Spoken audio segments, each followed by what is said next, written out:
जीत है। आप news for nation देख रहे हैं। पूर्व केंद्रीय मंत्री पशुपति पारस इन दिनों बिहार की राजनीति में हाशिए पे चल रहे हैं, लेकिन पशुपति पारस एक बैठक में साफ कर देते हैं कि आगामी बिहार विधानसभा चुनाव में वो 243 विधानसभा सीटों पे चुनाव लड़ने वाले हैं।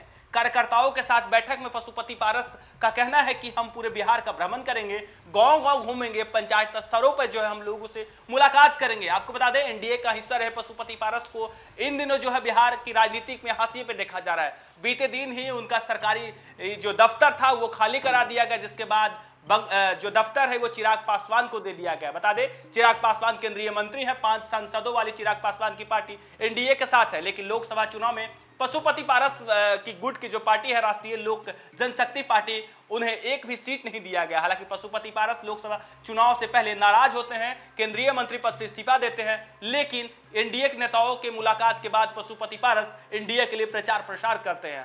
हालांकि जब एनडीए की बैठक होती है उसमें भी पशुपति पारस को तरजीह नहीं दी जाती है और पशुपति पारस को नहीं बुलाया जाता है। इसके बावजूद पशुपति पारस जो है एनडीए का हिस्सा कहे जाते हैं। एनडीए के कई नेताओं से मुलाकात होती है, लेकिन केंद्र सरकार के कई फैसलों का विरोध जब चिराग पासवान करते हैं तब पशुपति पारस का नजदीकी एनडीए नेताओं से बढ़ जाती है। लेकिन बीते दिने जब पटना में उनका पार्टी दफ्तर खाली कराया गया, जिसके बाद से पशुपति पारस फिर से एनडीए से नाराज चल रहे हैं और अपने कार्यकर्ताओं से बैठक में साफ कर दिया है कि उनकी पार्टी बिहार के 243 विधानसभा चुनाव पर तैयारी कर रही है। आगामी बिहार विधानसभा चुनाव में पशुपति पारस की जो पार्टी है वो मजबूती से बिहार में चुनाव लड़ेगी। हालांकि बैठक में साफ किया गया है कि गांव-गांव पशुपति पारस घूमेंगे। इन दिनों पशुपति पारस और प्रिंस राज जो है बिहार की राजनीति में हाशिए पे चल रहे हैं। आपको बता दें, राष्ट्रीय लोक जनशक्ति पार्टी के राष्ट्रीय अध्यक्ष पशुपति पारस आगामी विधानसभा चुनाव की तैयारी कर रहे हैं।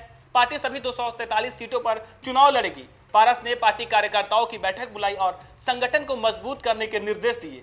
पारस को एनडीए की बैठक में आमंत्रित नहीं किया गया था, वह नए राजनीतिक समीकरणों पर विचार कर रहे हैं। समय समय पर उनकी मुलाकात एनडीए के बड़े नेताओं से होती है और वो कई बार कह चुके हैं कि हम एनडीए के साथ हैं, लेकिन एक बार फिर से पशुपति पारस का बगावती सूर आया है। पशुपति पारस ने साफ किया है कि उनकी पार्टी बिहार के 243 सीटों पर जो है चुनाव की तैयारी कर रही है। हालांकि उनका कहना है कि पार्टी को मजबूत करने और चुनावी रणनीति बनाने के लिए मंगलवार को पटना में बैठक की गई थी। बैठक में महत्वपूर्ण फैसले लिए गए।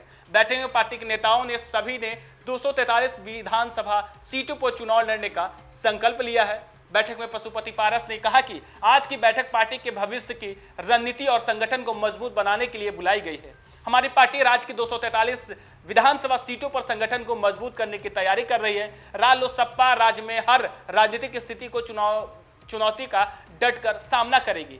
इस बैठक में पार्टी के राष्ट्रीय संसदीय बोर्ड के अध्यक्ष और पूर्व सांसद सूरजवान सिंह, प्रदेश अध्यक्ष पूर्व सांसद प्रिंस राज, राष्ट्रीय महासचिव और पूर्व सांसद चंदन सिंह समेत कई नेता मौजूद रहे।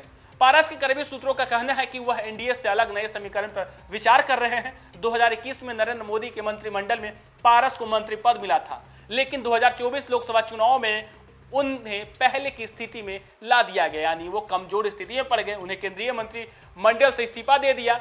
उसके साथ उनके समर्थकों को उम्मीद थी कि वह रालोसपा के चुनाव चिन्ह पर चुनाव लड़ेंगे, लेकिन बीजेपी से समझौता नहीं हुआ और उन्हें जो है लोकसभा चुनाव में एक भी सीट नहीं मिला।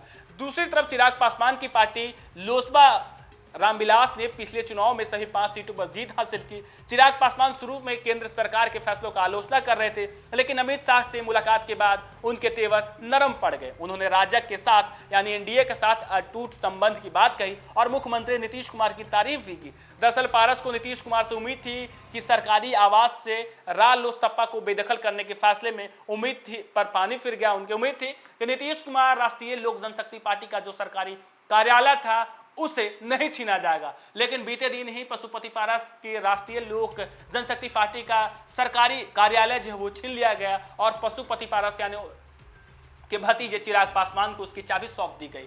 हालांकि कहा जा रहा है कि पशुपति पारस को लोकसभा चुनाव में एनडीए दरकिनार कर दिया था। अब आगामी बिहार विधानसभा चुनाव होने वाला, इसमें भी पशुपति पारस को डर है कि जिस तरीके से एनडीए कई जगहों पर पशुपति पारस को दरकिनार किया है, अनदेखा किया है। इससे पशुपति पारस पहले ही अपने समर्थकों, अपने कार्यकर्ताओं के साथ बैठक करते हैं और उन्होंने साफ किया है कि उनकी पार्टी जो है बिहार के 243 सीटों पर मजबूती से चुनाव लड़ेगी, हर चुनौतियों का सामना करेगी। हालांकि पशुपति पारस कई बार एनडीए से अलग होने की बात करते हैं, लेकिन एनडीए के कई बड़े नेता के साथ उनकी मुलाकात होती है, जिसके बाद वो एनडीए के साथ सहमति जताते हैं। जब उनका सरकारी दफ्तर खाली करवाया गया उसके बाद पशुपति पारस नाराज दिख रहे हैं। अपने कार्यकर्ताओं से बैठक में साफ किया है कि वो बिहार के तमाम गांव में जाएंगे, पंचायत स्तर पर अपनी पार्टी को मजबूत करेंगे, गांव गांव घूमेंगे। इसके साथ उन्होंने कहा कि उनकी पार्टी राष्ट्रीय लोक जनशक्ति पार्टी जो है वो बिहार के 243 सीटों पे चुनाव लड़ेगी। फिलहाल के लिए इतना ही। आप देखते रहिए न्यूज़ 4 नेशन।